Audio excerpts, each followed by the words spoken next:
Hi, I'm Craig O'Shaughnessy, and you're listening to the Functional Tennis Podcast.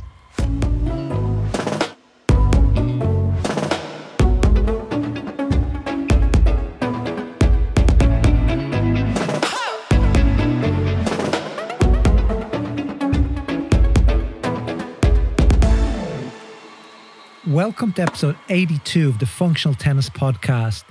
This week I speak to leading tennis strategist and analyst Craig O'Shaughnessy.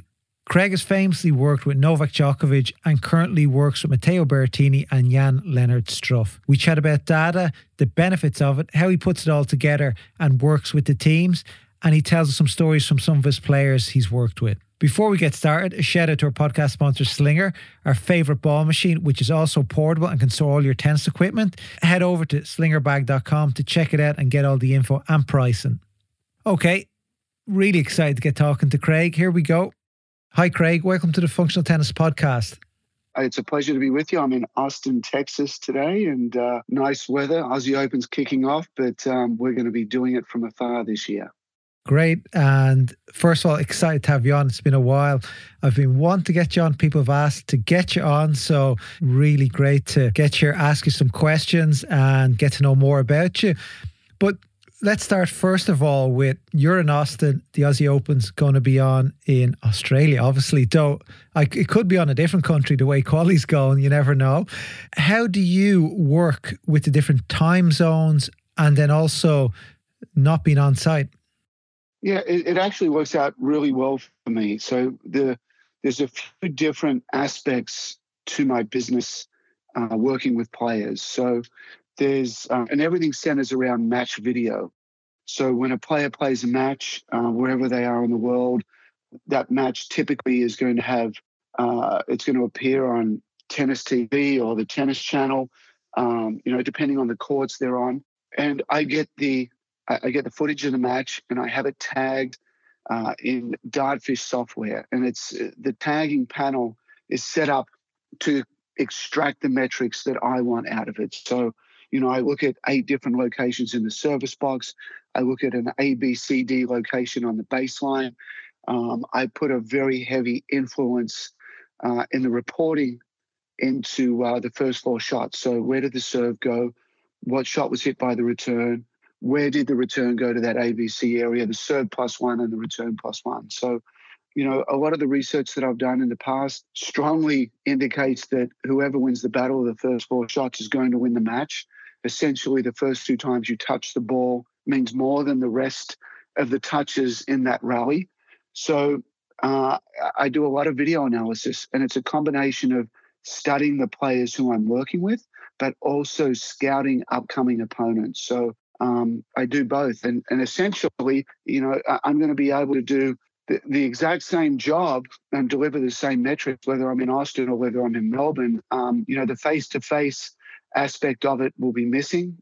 Sometimes there's, deeper questions a player wants to ask, but, I also correspond with them now on Zoom. So we do get to see each other. We do get to go through everything that we're doing. And, the players coach that travels with them all the time is there as well. So it's a real team effort. I specialize in the strategy side and it's not really going to affect me at all when I'm in Austin and, the Aussie Open's being played in Melbourne. You give them the strategy and they execute. There you go. I got the easy part. Hit it here and then hit it there. And they've got to go out and do it. If it wins, you're the hero. If you loses, it's your fault. You gave me the wrong plan. There's 2 questions I thought of there. One is when you work with a team, who do you deal with the most? Is it the player or the coach, or is it always a trio? It's a fantastic question. It's varied in the past. Some players who are a little bit more wary of like, oh my goodness, I've got another coach now.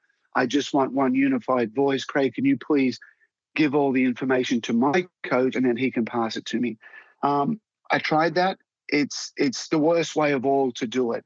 I'm a specialist in this area, and for me, it's very important to deliver that information. And, we're watching video, we're pausing video, the elements that I want to make sure that the player really gets, that's my message. So what happens now is with all the teams that I work with is the player will be there, whether it's in person, the player, the coach, whether it's the fitness coach, whoever's part of that team. We all get together. I deliver the message. We all interact. The coach will have something to say. The player will ask questions of myself and the coach. And that's by far the best way to do it. So, everybody's clear on, who's specializing in what area. But, the fitness coach is going to, have his specific role where he's the most important person that day when they go to the gym and they warm up for the match. But, when it's time to say, okay, I play this guy, how do I play and how do I maximize my chances of winning? That is my message, and that's what I deliver to the team. Great. Yeah, it's a good way. And then plus, if there are any issues, they can all bring them up at the meeting rather than an hour later, the fitness guy has a query. And so these matches are going to happen in Australia.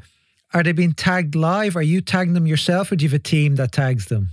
I outsource to Warren Pretorius at Tennis Analytics. So Warren's a very good friend of mine.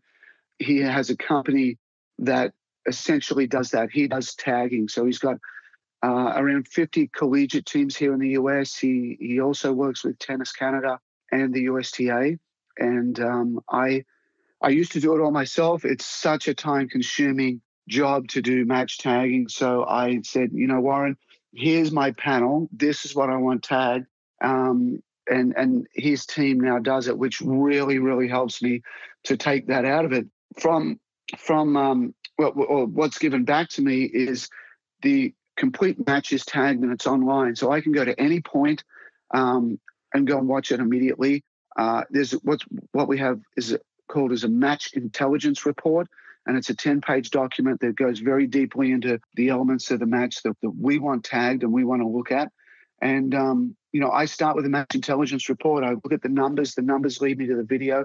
Quite often, the video is the centerpiece. So as we're on Zoom and going over the video and pausing it, that's really what we look at. So it's a combination of the match intelligence report that has all the data and the video, which shows the tendencies. And, when I deliver the presentation of the player, I'm going to put the same strategy, one point after the other. So, for instance, if the opponent is weak, returning a wide serve in the deuce court and making errors there or leaving short balls off the return, when I do the report to the player, I'm going to put all of those one after the other so that they can see that trend. And the video is really the centerpiece of the strategy component that I deliver.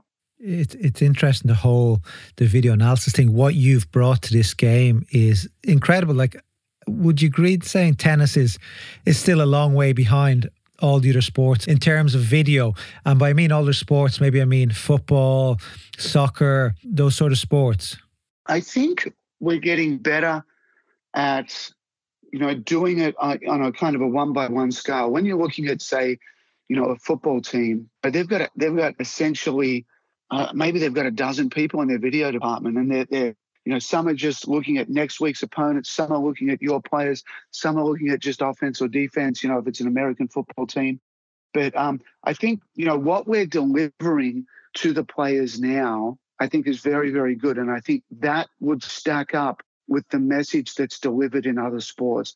I think where we're lacking is how many people are doing it and how many players are getting it. So just, naturally in a team atmosphere, there's more people involved, there's more money involved, there's more resources to have a full video department. Whereas, essentially I'm the video department for the players that I work with. And, I'm doing, all of the scouting and all of their matches, and, it's a lot. So, the ability for me to scale is tough.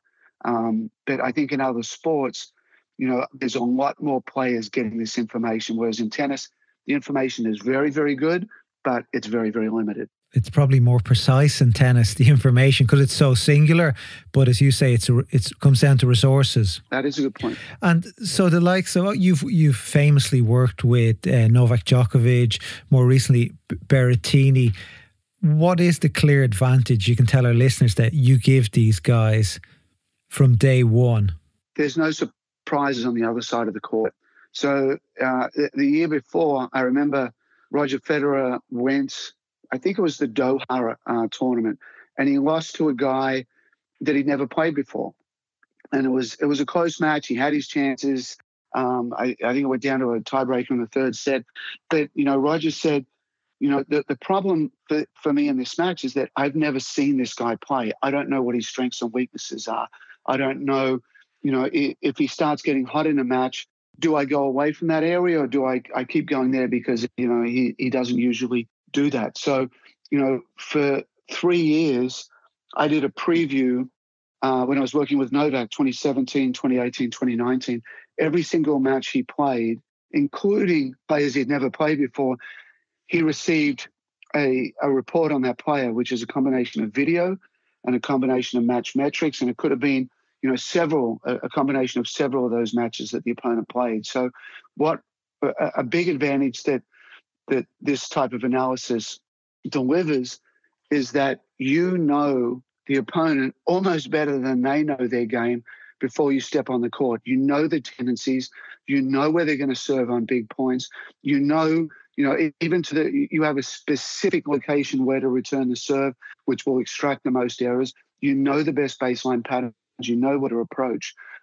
So the understanding, tennis used to be, I guess I've got to go back and explain this. 1991 was the first year official statistics started in tennis, which is just crazy compared to other sports. So before 1991, if you're a coach, which is still, a lot of coaches that are out there at the moment, I graduated college in 1991 and got involved in tennis. But before 1991, you had to guess and you had to have an opinion on something. And, sometimes you're right and sometimes you're really, really wrong. And then for a long time, we still have this culture that tennis is a game of feel. Tennis is, it's a game more about you. Just go out to the court and you do what you want to do, and that's going to be enough. And ultimately, it's just not true. When you look at a season and you say, okay, you ask a player, look back to your last 12 months. How many times did you walk off the court and say, wow, I played amazing today? My backhand was on, my forehand was good, I served well, I wasn't nervous, I felt calm, I handled the big moments. You ask that to a player at any level of the game, the most typical answer is 2. And that could still be elevated. So if you play 50 matches, 48 of those 50 matches, your A game is not going to turn up. So ultimately, my message is this, is that your job is not to go out to the court and play great tennis, because the reality says that's probably not going to happen. Your job is to go out there and make the opponent play bad. Take the opponent's A game and dismantle it, and make their B game and dismantle that, and make them play their C game or their D game, and beat them mentally. Have the opponent have no idea how to beat you. And that's ultimately, how a lot of these matches are won. You look at, even at the pro level, it's actually quite rare that the match loser will battle with every single, atom of their body, everything that they've got. Are they going to battle to the very last point? Quite often, there's a stage in the match where they're like, the realization sets in, I don't think I'm going to win this match today. And there's a lot of different ways that players, give up. Maybe they start going for too much. Maybe they take on a whole lot more risk.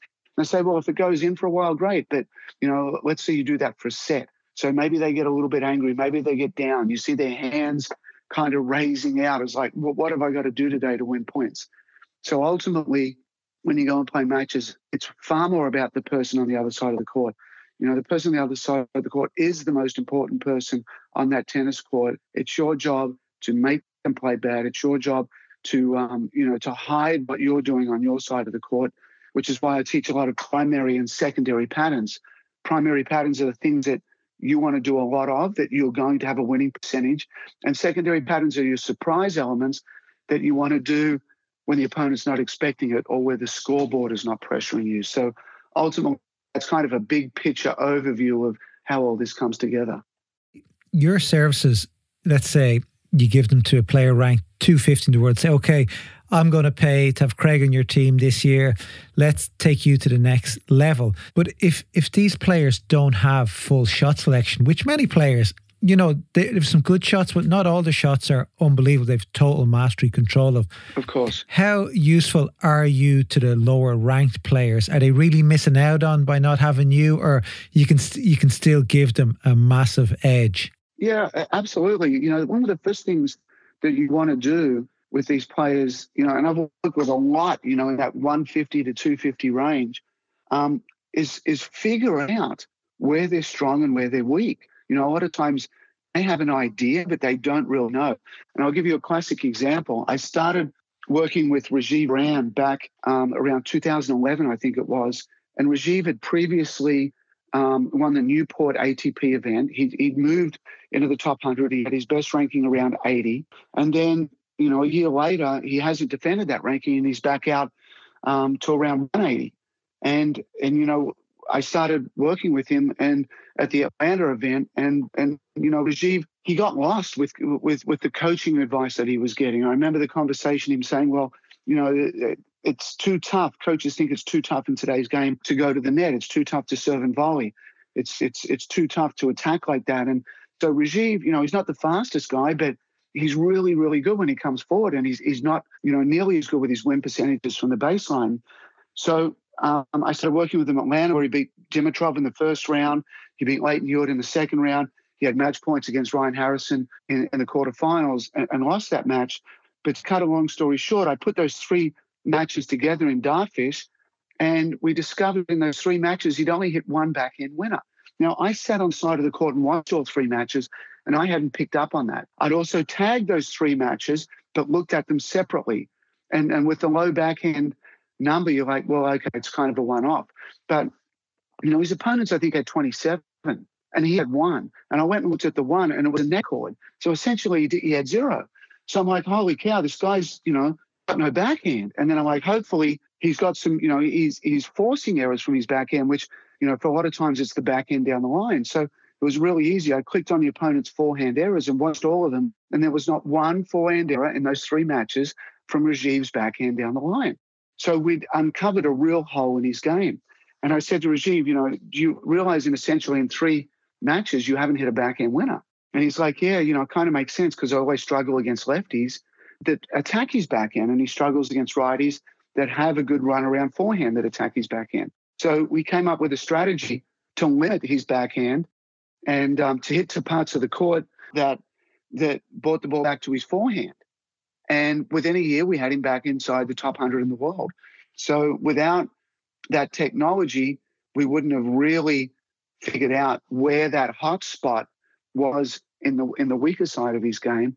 And it made a huge difference for him to know, okay, yes, I've got a bit of a weakness here. So yes, I need to improve it on the practice court and make it less of a weakness, but I also need to shield it and cover it and protect it in a match. And I know where to hit the ball to do that. So that was, that was a big part of the resurgence of Rajiv's career. Nice. It's great to see how it's not only about a match strategy. There's more how you can apply all that data to the training court, which ultimately gets you better again and finds those weaknesses, which, sometimes you probably don't believe you have them. And if Craig's come and telling you, look at this here, you haven't hit a backhand, or you can't hit winners, or you're not forcing errors, then it's a big hole and it gives you something to work on. So it's great to see that. And what about players getting access to people like you? There can't be too many people that I know of like you. I do know Mike James, who actually was on the podcast a while ago. And are there many people like you? And is there a certain level of player that can only afford to use somebody like you? No, not at all. I'm working with players at all levels of the game. In the last couple of months, there was a girl futures in the Middle East, in Egypt and Tunisia. And I was sending through game plans, and we were Zooming regularly and going over matches. She was recording her matches there, and we were looking at them here in Austin and tagging them and saying, okay, this is where you're good and where you need to improve. And then she would tell me who her next opponent is. And, for a lot of those matches, the opponents, their matches are on YouTube. So we were able to scout their opponents in future rounds. We were able to see what they were doing. So, for me, I work with players at any level of the game. It doesn't matter at all. If you are jazzed about tennis and you want to improve and be the best you can be, then I'd love to be on your team. Was there a story? I remember somebody telling me that you were taking screenshots of all the stats on the computer, so you could use them. Are old stats not available? Yeah, this is one of the craziest things in our sport. So I first started getting into the analytics side in 2015.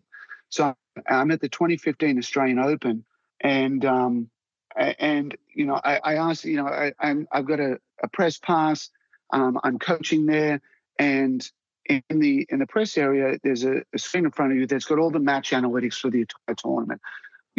They're given more to the press to help write their stories than they are to the players, which is which is a little crazy. But the players get some data, but the data in the press area is more robust. So anyway, it came to light through conversations that I go back and say, okay, this is 2015. This is amazing data. I want to go back and see last year's. And they're like, well, we don't have it. You can't see it. I'm like, what do you mean I can't see it? The tournament happened. You did this process last year. And they're like, yeah, we did it, but we archive it. I'm like, well, what do you mean?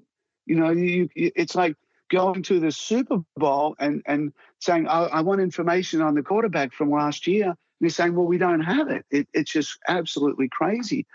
But, essentially I learned that as soon as that tournament ends, unless you are on site during that event, you will not be able to access all of that data afterwards. And it's absolutely bizarre that this is happening in our sport. So I had to make a decision at the tournament, like, do I let all of this data go? And essentially it's like, I don't even know why I'm going to take pictures of all this, but I don't know what I'm going to use it for, but I know there's a huge problem if I don't. There's a huge problem because I'll never be able to see this data again. So I sat at the terminal and I just, I had to have one hand on the mouse to keep scrolling through the pages. And I took about 3,000 screenshots. And I did that for about 6 Grand Slams or 8 Grand Slams, I think. And this is before I'm working with Novak. This is 2015.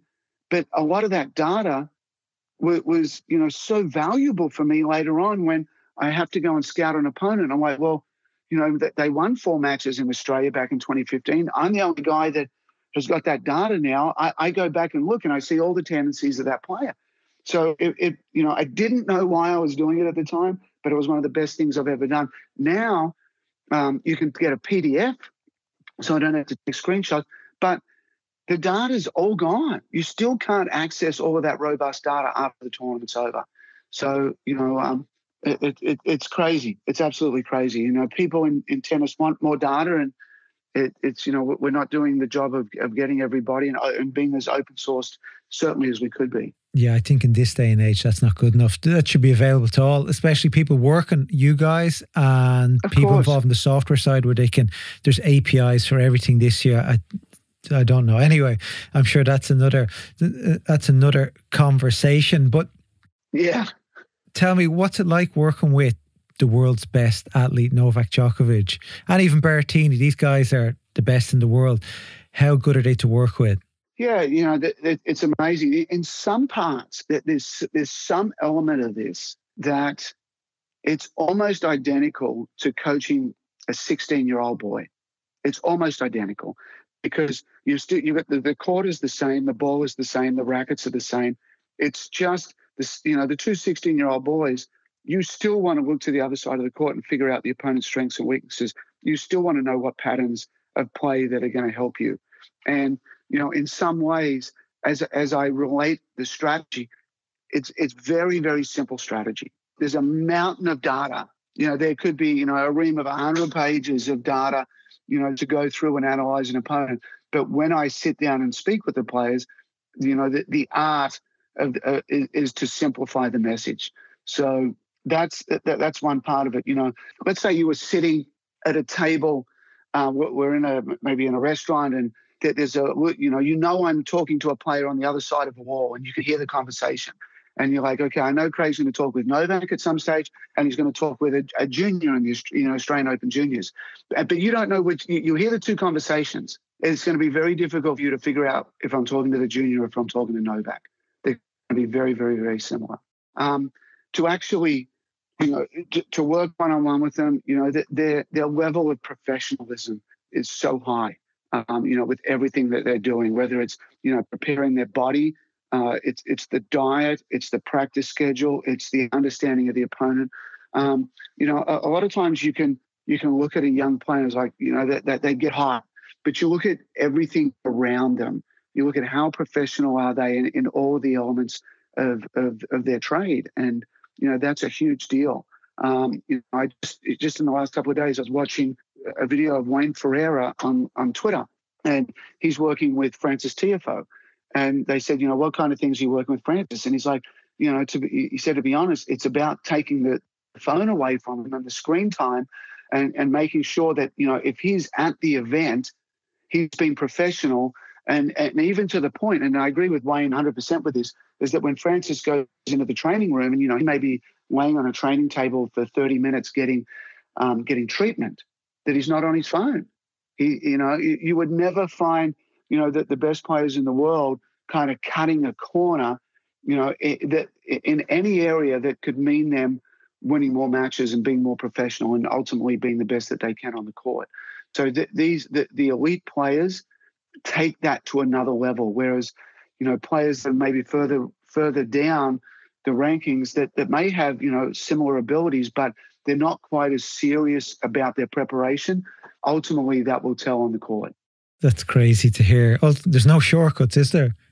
Exactly. There's no shortcuts. In fact, the more elements you can find, we talk about control the controllables. The best players in the world find every single thing that they can control and do it as good as they possibly can. Yeah, makes total sense. It's great to hear you say it. And so listeners can hear how these guys, you got to keep on getting told how these guys, how committed they are and how focused they are. And what about data overload? Now, I did hear a good one this morning. I never heard this one before. They said statistics are like a bikini. They show a lot, but not everything.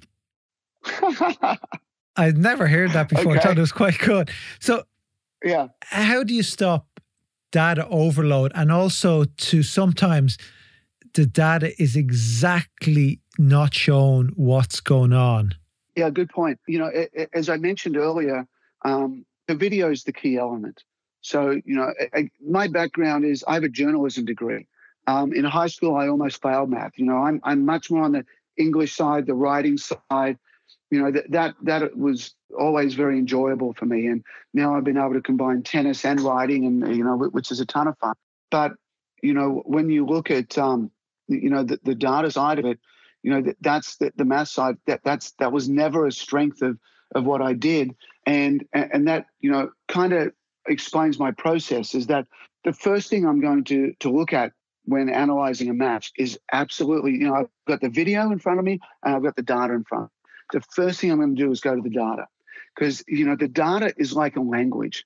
For example, I don't understand the Japanese language. I don't understand, what it looks like. I can't look at any of those characters and figure out what's going on. I just haven't learnt it. But, for a lot of people, you look at data of a tennis match and you look at it and it's like, I have no idea what happened here. And, from doing this, from specializing in this area for a lot of years, I can look at the data and tell you almost how the player was feeling in the match based on, what they should be doing. I know the metrics, like, let's say Roger Federer won 3-3-3 in a Wimbledon match. We could sit down before we even saw the data and kind of predict what those metrics would be.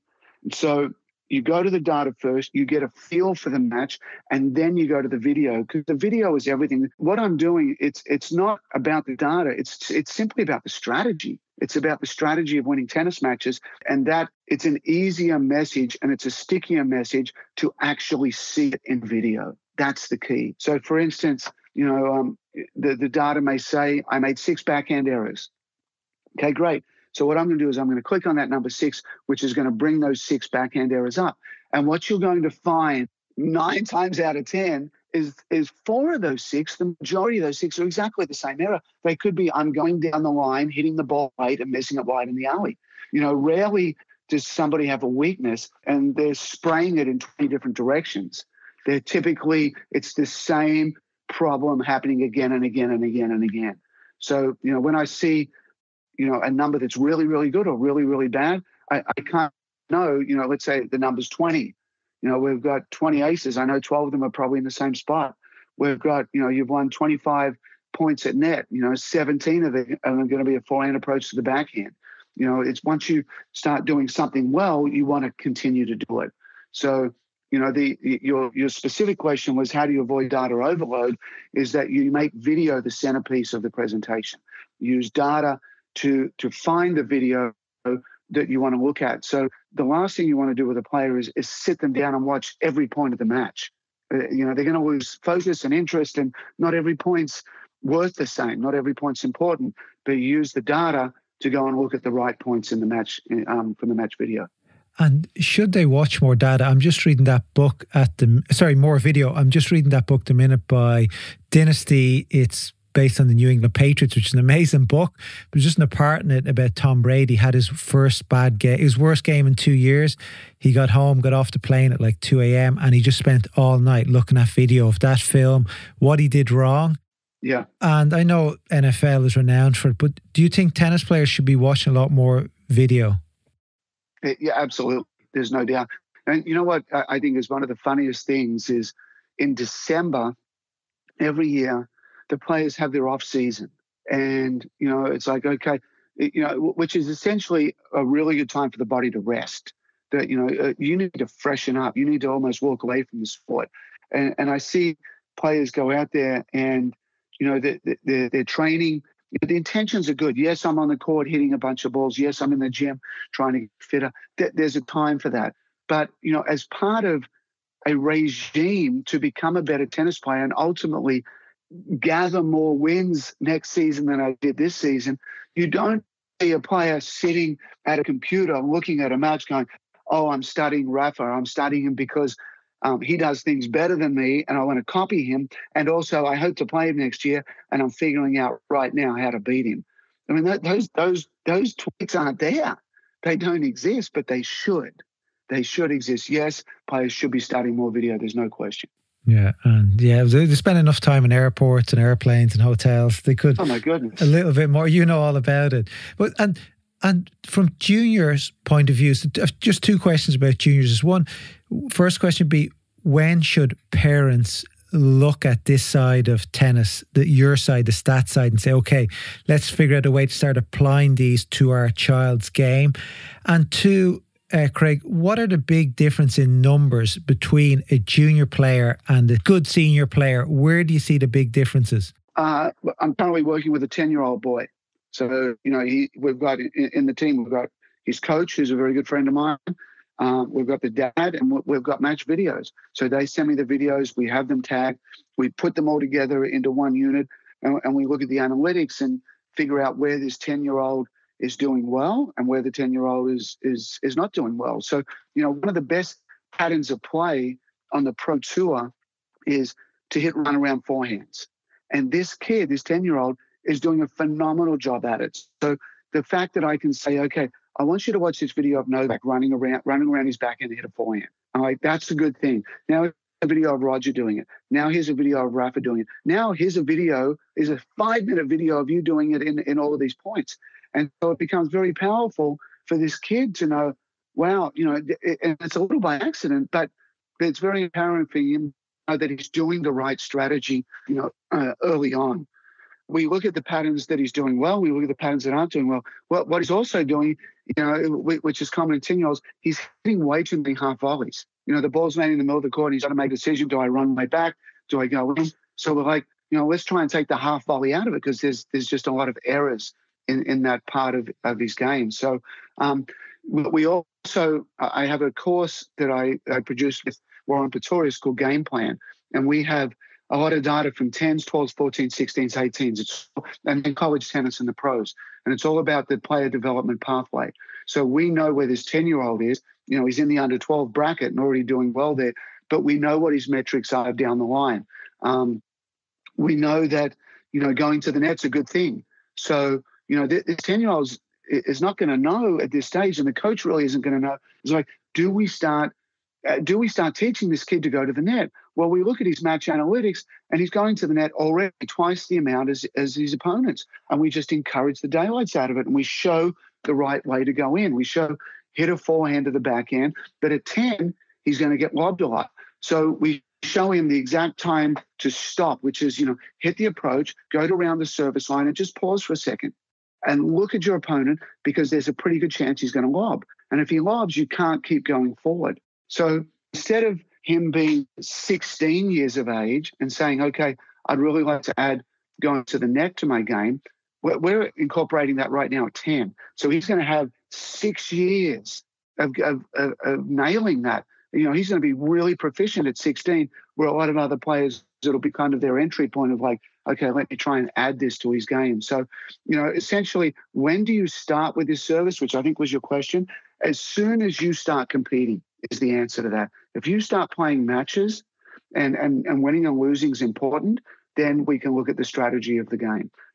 And let's say I get my match tracked, or the kids get their match charted by you.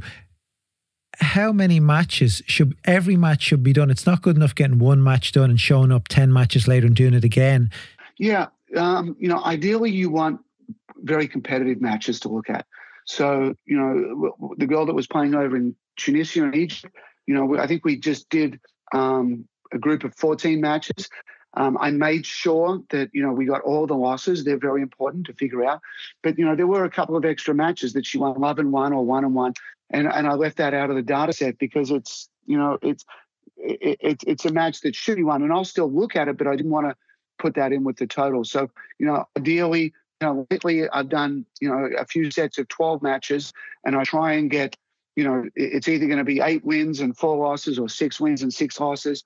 And that's going to tell a lot. But even if you have one, let's say, Craig, we've only got one match, but it's competitive. It's a very good match, good quality, good match. There's so much you can learn out of that one match. But as you increase the data set, things become a little bit clearer as well. So, getting, 4 is a great number. It's when Novak played the US Open and won it in 2018, I did every match, the 7 matches all together. And that was a really good, robust data set to see what he did well in that tournament and what he didn't do well. And, part of it is, the initial conversation I had with Novak, I said, how can I help you with all of this? And he's like, well, part of it is I want game plans before I opponents, but, Craig, there's probably things on the court that I think that are the right things to do that may not be. Maybe the data says I'm not winning nearly enough at that. And there's things on the court that maybe I shouldn't be doing that I should be doing. And a couple of areas of that is, Novak hits a ton of drop shots, especially last year, he just overdosed on. He did way too many. But, unless he is currently getting his matches tagged and looks at the win percentage, he's not going to know whether that's a good thing or not. So the data is going to tell you, yes, these areas of your game you need to do more of that you're not aware of, and yes, these areas of your game you think are great for you, they're actually not. Yeah, he definitely upped the drop shots at the US Open last year. I was mad. Were you part of that? No, I wasn't. I didn't work with him last year in 2020. But where he went ballistic with it was when it went to clay. So I remember he played at Rome. Oh, sorry, it was. You're right. Yes. Yeah, it was Rome and Roland Garros. Yeah, sorry. And, I haven't tagged that. I've got those matches and I can go back and look at it, and I am. And I'm going to put that information into one of my courses. But I would guess I don't know for a fact yet, but I'd guess he hit somewhere in the range of 80 to 100 drop shots during those 2 tournaments. There's just no way he won more than 50% of those points. I would say it was more in the 35 to 40% range, which is about the worst thing percentage he'll ever get on the tennis court. So, you want to be looking at that and going, Novak, your last 12 drop shots, you haven't done well. You only won 3, and let's have a look at so then you would say, let's have a look at the 9 you lost. You're too far behind the baseline. You're putting too much, you're trying for something that's too difficult. The opponent's kind of on it. You're bailing out of a point. There's no need to hit a drop shot there. And that's the kind of learning that really, really matters as you go through. So, for the pros to have a coach all the time, if something goes off in their game, in an ideal world for a pro player, it'll go off only for a few minutes and the coach is going to identify that and fix that problem. Whereas, a recreational player, you have something go off in your game, it can go off for the rest of your life. True. You may not have an awareness of that. That's what I was thinking. I was going to say the rest of your life. Yeah. Yeah. And so we're still finishing this question here, but the difference between the stats you'd see in let's say a top junior and a top senior, from stats, like, is there one thing that really sticks out? Well, the things that are the same, that, whether it's a top junior or a top senior, the 0 through 4 rally length is still going to be the best indicator for who wins and loses the matches. What you find with the younger players is, essentially there's, a point ends with a winner or an error.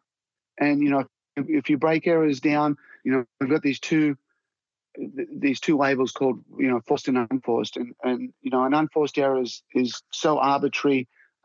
We don't really, I've shown them to coaches' symposiums, and they have no idea the difference between the two. So I'm not a huge fan of the unforced error at all. But essentially, I bring it up here because forcing an error, making the opponent uncomfortable, is the ultimate thing that you want to do on a tennis court. It's not hitting a winner. And for juniors, you're going to see them, trying to hit a lot of winners and failing at that. And essentially, there's 8 ways to force an error. So you've got consistency, which is, I'm just going to put more balls in the court than you, direction left and right, depth front and back, and height, which is, low or up above the shoulder. So those 4 areas revolve around the court. Then you go to the ball, which is spin and power. So you're at 6.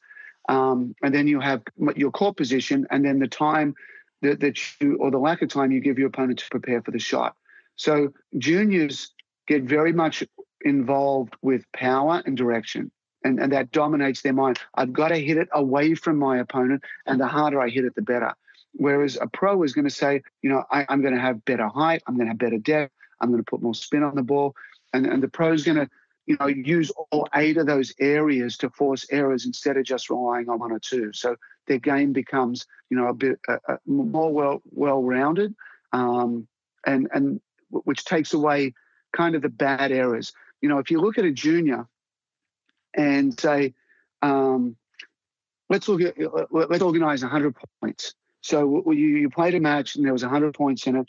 So we put in order your very best point strategically at number 1, and then we go down through all the way to 100. So 100 is your worst point. So essentially, what happens with these kids is that their top 20 points are actually really, really good. There's no real problem there. But their bottom 20 are really bad. So what you try and teach them is that we're going to keep your top 20 points exactly the same, but we're going to make your 80th worst error from yesterday, that's going to be your 100th worst error tomorrow. So reducing the bad errors is a much quicker way to improving as a player than trying to make your good errors even better. Nice. That's a really good way of putting it. And the results, I say, can move pretty quick then. Yeah, exactly. Just play, just don't make your good points better. You don't need to. They're already amazing. They're already high percentage amazing shots. But we always want to, hit a better ball or win a better point or hit more winners. And it's like, just do more of this. And that's a message that is very important for junior players.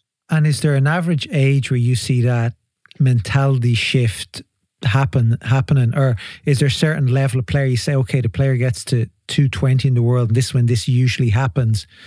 It's a maturity thing with kids. So, it's very tough for them to wrap their heads around it in 12s and 14s. It kind of, the enlightening starts to happen in 16s, where they really start to get it.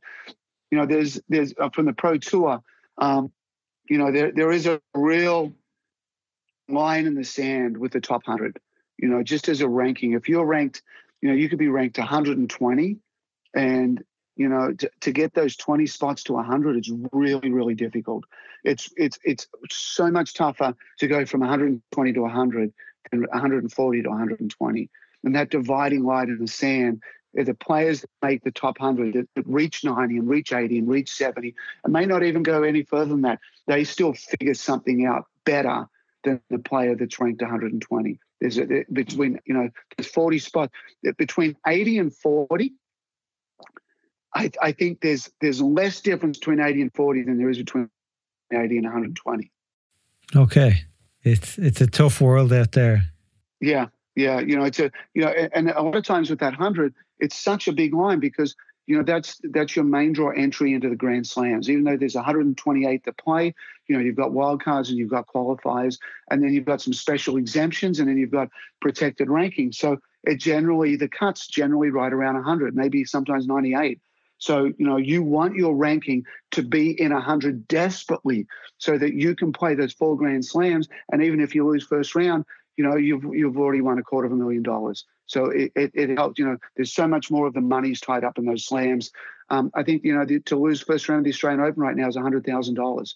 So if you are one out and you're in qualifying, and it's a feeding frenzy of sharks in qualifying trying to make it through to that main draw round. So it's a big difference to make sure you're in that first round of a main draw at a Grand Slam. True, so that's where somebody like your services can make it, can earn their money. But a last question for you, Craig. We've had a few sports psychologists on the show, and they fought their corner, and I really love what they do. They've done a great job, and now we're seeing your side of things. So if I'm a player, I'm ranked 150 in the world, and like many Irish players who've been stuck at that level over the years, and they're trying to get the breakthrough top 100 so they can be, they can show up at all the slams, and they've a choice. Do I get a sports psychologist or do I get your services? Fight your corner. Yeah. Sure. So, again, I'll go back to the Rajiv Ram story. So remember, Rajiv was 80. He drifted out to 180. I started working with him. We did all the analysis of his game. We found the holes. We had him back to 80 in a year. That conversation started at Wimbledon. We were at the Dog and Fox pub at the top of Church Road there, which is, after a day's play, everybody goes up into the Wimbledon Village, and, the Dog and Fox has got this great beer garden, at the front. And, I'm standing there with one of my friends, and in walks Rajiv and another one of my friends. And so we started talking, and I said, Rajiv, what's going on? He's like, well, my game's not doing well. I lost in qualies here. I'm back to 180, but he goes, but I've hired a fitness guy. And so that's, by hiring the fitness guy, that's going to get me back to where I need to be, because, I'm being told that, I need to be fitter. I need to stay on the baseline. I need to grind more. And I said, if you want to be the fittest guy that's ranked 180 in the world, then stick with him. But I said, if you want to get back into 100 in the world, you fire the fitness guy immediately and you hire me, and I'll take you back there. And I said, he's like, it's all about getting fit. I go, it's not. It's not about getting fitter. Fitness is an element, but you really rely on your fitness in a match when you're on defense, and you don't want to be on defense. Number one, you want to be on offense. You want to be the person controlling the ball. It's not about running more. Tennis is a game of patterns, and it's a game of repeatable patterns. It looks like pinball, but it's not. And for Rajiv, it was really simple. He's really, really good at serving and volleying. When he came back and beat Dimitrov in that first match in Atlanta, when I started working with him, I think he won 32 of 36 serve and volley points. And, Rajiv's 180. He went through qualifying at that event, and, Dimitrov was 50 in the world. So, it's knowing who you are as a player, and Rajiv was lost with that, but it's also knowing the strengths and weaknesses of the opponent, and knowing, think of an advantage like this. Where the opponent's going to serve. But they bounce the ball and they yell out to you, hey, I'm going to serve down the tee. How much of an advantage is that? And that's what I do. I know on certain points that there's the point score creates pressure. A player's going to serve at a different spot at love 30 and 30 love. They're going to be different spots for different reasons. So that's what I bring to the table. So Rajiv did fire the fitness guy, and I did come on, and we did get him back to 80 in the world. So there's a good story for my battle. Corner well fought there. Got my corner covered. You're covered. So, okay, so guess who we're hiring? But no, thank you very much for your time. That was really insightful, and to find out more about you, what you do. Thanks a lot. Best of luck with my pleasure with all the chart. Who are the main players you're working with that you can say in Australia? Well, Berrettini and Jan-Lennard Struff are the two, and it also it was going to be Madison Keys, but she tested positive for COVID, so she's not going. That's unfortunate. Okay, well, look, enjoy life in Austin. Hope it's sunnier there than it is here, and thanks a lot. It's a good day today. Great. Fabio, thank you. All the best, mate. Hope you enjoyed that chat with Craig. Some interesting bits in there, and he's a great job to find his corner. I'll be back next week, and until then, try get out onto a tennis court and enjoy yourself. Bye.